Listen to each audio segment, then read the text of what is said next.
This, and this won't necessarily help you speak English fluently. And I get it. This is what you see every single day when you come on social media. Word lists, an expression explained by a teacher with one example sentence, and grammar posts. And this is also probably what you did back in school, listening to your teacher explain to you things and having lists of words to study. But let me ask you this question. How effective was school in teaching you how to speak English fluently and confidently? In this video, you're going to learn the most powerful way a polyglot, myself speaking 5 foreign languages, learn to speak English fluently and confidently so that you don't translate from your first language when you speak English, which will also make sure you sound more natural and make fewer mistakes in conversations. I'm about to share with you how learning from context instead of using all these vocabulary videos helped me not just to speak English, but also other languages like German, French, Spanish and Japanese fluently and confidently, and how once I shifted to this way of learning, everything changed in my fluency and how naturally I could communicate in all these languages. Hey English learner, welcome back to my channel. My name is Chubby. I'm an English fluency, learning and language anxiety coach. This is a channel for English learners who want to learn how to make vocabulary more memorable and how to speak English more naturally, more comfortably, confidently, freely with the help of spoken interactions and listening. And if these are topics you're interested in and you haven't subscribed yet, make sure you hit the subscribe button and the notification bell so you get weekly updates on everything around some of these topics. Many of you know that my first language is Hungarian, which is not even an Indo-European language if you have a look at the map of Europe. There was no way for me to speak English by translating from my first language when we have words like elmosolyodik, kinesik that don't really translate well into English, and let's not even talk about how absolutely different the grammar is. When we communicate in our first, second, third language, we always communicate in phrases, expressions and sentences. We don't speak like this. So why would we focus on individual words from a random list or a random video that a teacher put up instead of going deeper and understanding more about the word and also how that word is used in a phrase or a sentence? I'm not saying that watching these videos is a horrible idea. Relying on them 100% as a way of learning English is a horrible idea. Because when you check these English vocabulary videos, you might understand the explanation or the translation of that word. You might also see an example sentence of how that word is used. But is that enough for anyone to give them confidence in using that word in a future English conversation? You get a quick hit of dopamine. You're really happy that you've learned a new word you've never seen before.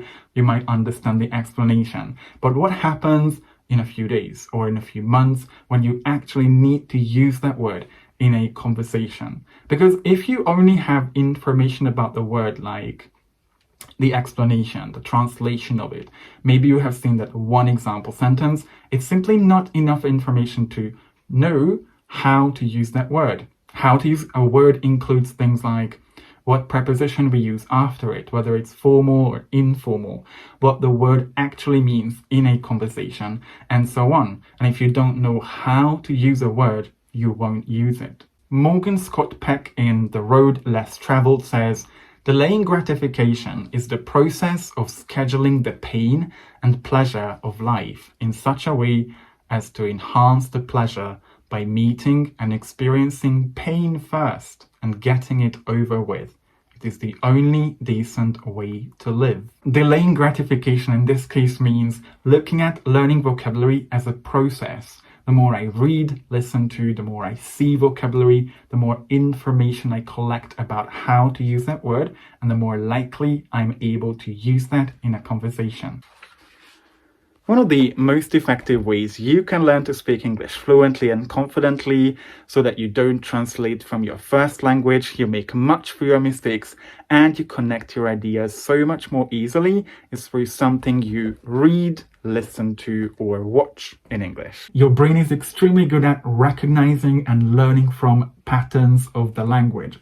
When your brain sees something repeatedly, a phrase, an expression, a sentence, or even a grammatical structure, it will remember it in the long term. In this video, I talk more about how your brain learns effectively so you could implement all of the things that I talk about. I understand that it's always more of an effort to sit down and spend time listening to a podcast episode or reading a chapter from a book, but isn't this how you learned your first language? You spent years and decades listening to, reading, and watching content, people communicating in your first language, and you naturally picked up your first language in a way that you don't even think about what to say many times. The biggest challenge when you read or listen to English is that you won't understand every single word, but you don't even have to. After all, how much time would you waste by checking every single new word or something you don't understand in a text, and how quickly you would get bored by reading or listening to something if half of the time you spend is basically doing dictionary work? Instead, focus on this, the ultimate rule in learning English naturally. Not understanding everything 100% is totally fine. Children don't panic or feel frustrated when they are watching their parents having a conversation and they only understand 1% of it. Be okay with not always getting exactly what every single word means. Focus on what really blocks your understanding and spend more time looking up what it means and, more importantly, how it's used in English conversations. Improving the super skill of guessing from context is also a really great way for you to learn English so you don't translate from your first language when you speak English. This is definitely something I want to make a video about very soon. And if you'd like to see more videos on topics like that, everything around learning vocabulary more effectively, using the power of listening to learn English more effectively and to communicate more successfully, make sure you hit the subscribe button if you haven't yet and the notification bell to get weekly updates on anything around these topics. There are plenty of resources you could use online or in a book format that will make sure you don't translate from your first language when you speak English. Just make sure you always find something that's a tiny bit above your level, otherwise you will have a very difficult time understanding what you're listening to or reading. If you're interested in the news, check out News in Levels. This is a great website where you will find videos about news, but at a slightly easier level. And if you'd like to listen to conversational English, there's ELLO, I don't know how to pronounce the 3 L's, the English Listening Lesson Library online, a great resource. And the British Council Learning English website has a collection of videos with corresponding levels and activities that can help you as well, with topics from all walks of life. And if you love reading, try out a graded reader, which are books that are specifically designed for English learners at a particular level, so you won't get too confused with too many new words and get gradually and repeatedly exposed to words.